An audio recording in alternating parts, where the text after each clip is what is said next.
yıkan torpaq, anaları qalar oyaq, düşmənlərin gözün oyaq, qoy yox olsun bu torpaqdan. Ürəklərdə taxt qurdunuz, ey vətən uğrunda candan keçənlər.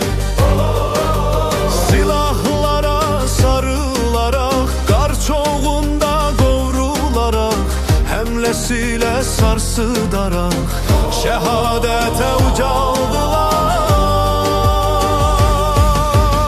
Ürəklərdə taxt qurdunuz, ey vətən uğrunda candan keçənlər.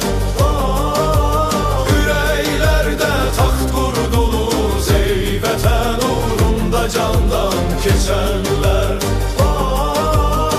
Siz tarixə ad yazdınız, məktəb qoydunuz, iz saldınız.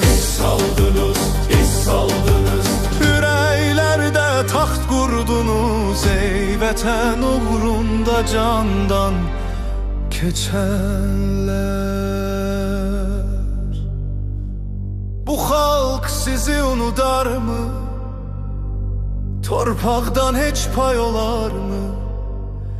Yağlara baş əyərmi?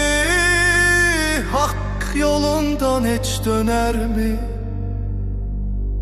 Şəhidləri olan millət vətən deyib yurd edənlər.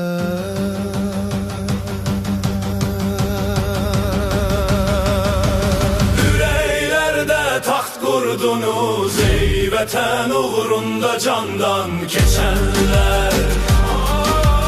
Ürəklərdə taxt qurdunuz, ey vətən uğrunda candan keçənlər.